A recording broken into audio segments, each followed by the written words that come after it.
Hello everyone. आज है 19 जुलाई और कल मेरा एसएससी सीजीएल का पेपर था।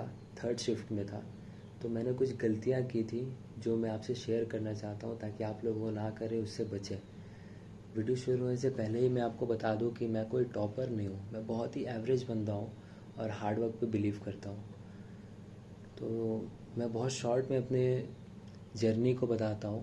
मेरा जर्नी स्टार्ट हुआ 2022 से। मैंने सीजीएल प्रीलिम्स दिया था और उसका रिज़ल्ट आया था मेन से 25 दिन पहले। तो 25 दिन पहले मुझे पता चला कि मेरा प्रीलिम्स क्लियर हो चुका है। मुझे आइडिया नहीं था कि क्लियर हो जाएगा वो, क्योंकि मैंने विदाउट प्रिपरेशन दिया था। और फिर मैंने 25 दिन बहुत अच्छे से मेहनत किया, खुद को पूरा झोंक दिया और उसके बदौलत मेरा 210 के अराउंड स्कोर आया था। उसके बाद से उस वक्त उस स्कोर से तो होना नहीं था। उसके बाद मैंने डिसाइड किया कि मैं 23 के लिए प्रिपेयर करूँगा और अच्छे से प्रिपेयर करूँगा। अराउंड 3.5 मंथ्स थे हाथ में। 3.5 मंथ्स में भी मैंने पूरा खुद को झोंक दिया, पढ़ाई किया, अच्छे से पढ़ाई किया, सब कुछ छोड़ के पढ़ाई किया। अराउंड मेरा हाफ सिलेबस कंप्लीट हुआ है, क्योंकि 3.5 महीने में पूरा सिलेबस एसएससी का कंप्लीट होता नहीं है। और फिर मैंने मॉक देना स्टार्ट किया। मॉक मैं देता था, मेरा बहुत लो स्कोर से स्टार्ट हुआ था। मॉक में मेरे 88, 90, 96 इसके अराउंड स्कोर आते थे। फिर मैंने प्रैक्टिस स्टार्ट किया। मैंने उसके बाद सिलेबस करना छोड़ दिया। अराउंड 1 महीने पहले से ही, एग्ज़ाम से 1 महीने पहले से मैंने सिलेबस छोड़ दिया और फिर प्रैक्टिस करने लगा। मैं प्रैक्टिस करते करते मेरा मार्क्स धीरे धीरे देखा मैंने ग्रेजुअली इंक्रीज़ हो रहा है। मेरा मार्क्स फिर 108, 106, 110, 12 इसके अराउंड आने लगा। फिर एक दिन मैंने मॉक टेस्ट दिया। वो मॉक टेस्ट मेरा बहुत अच्छा गया था। मेरा उसमें 147 आया था स्कोर, मुझे अभी भी याद है। उसके बाद से मेरा स्कोर फिर नीचे नहीं आया, उस लेवल में 110 के लेवल में कभी नहीं आया। फिर 120, 130, 136, 142, 152, 57 भी आया है। उसके बाद से फिर ये 140 क्रॉस करना तो नॉर्मल हो गया था। 140 तो आता ही था। मेरा मेरा मैथ्स, रीजनिंग और इंग्लिश मिला के ही 125 आ जाता था। बाकी जीके में 10 मार्क्स कभी आता था, कभी 12, कभी 15, इसके अराउंड फ्लक्चुएट होते रहता था। जीके उतना अच्छा आता नहीं था। मैं पूरा रेडी था एग्ज़ाम के लिए। एग्ज़ाम से एक दिन पहले भी मैंने मॉक टेस्ट दिया, मेरे 146 आए थे। मैं मुझे लगा था कि मैं इजीली क्लियर कर जाऊंगा सीजीएल।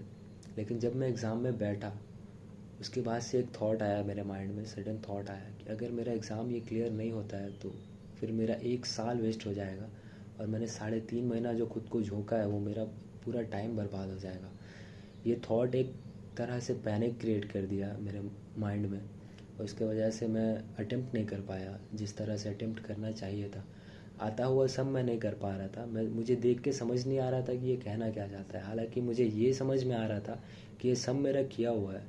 और वर्ड्स इंग्लिश में भी ऐसा ही हुआ। वर्ड्स मैं पढ़ रहा हूँ, मुझे पता है वो मैंने पढ़ा हुआ है, इसका मतलब मुझे पता है, लेकिन उस वक्त माइंड में नहीं आ रहा था। बस यही जो पैनिक है, ये मेरा पेपर ले डूबा। इसका एक रीज़न है, मैं आपको बताता हूँ। ये पैनिक आने का एक बहुत बड़ा रीज़न है। अब ध्यान से सुने बात को मेरी। मैं क्या हुआ कि जब एग्ज़ाम स्टार्ट हुआ, सीजीएल का फर्स्ट पेपर हुआ 14th को, तो हम लोग क्या रहता है ना हम लोग के माइंड में कि चलो बाकी सब तो मैथ्स तो हो ही रहा है, मैथ्स, इंग्लिश, रीजनिंग हो रहा है, जीके में देख लेते हैं क्या किस टॉपिक से आ रहा है, उसमें से अगर 5-6 भी हो जाता है तो क्लियर हो जाएगा। मेरे माइंड में तो यही था।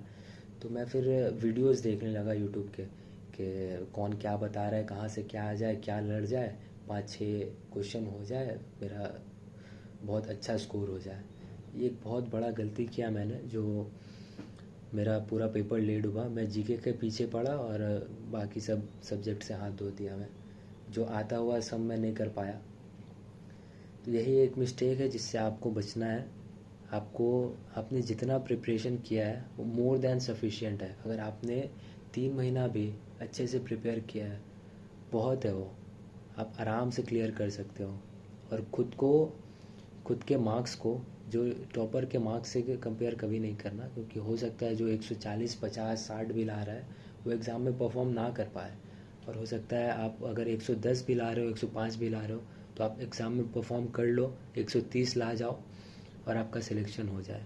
तो इस गलत फहमी में नहीं रहना, एकदम लास्ट तक भी इस गलत फहमी में नहीं रहना कि आपका नहीं होगा। आपका ज़रूर होगा। अगर आपने एफ़र्ट डाला है 3 मंथ्स 4 मंथ्स अच्छे से पढ़ा है तो हो जाएगा आपका। बस ये गलती नहीं करना है और आपको अच्छे से एग्ज़ाम देना है। ऑल द बेस्ट आपके पेपर के लिए। आई होप आप सभी का पेपर अच्छा हो। Thank you.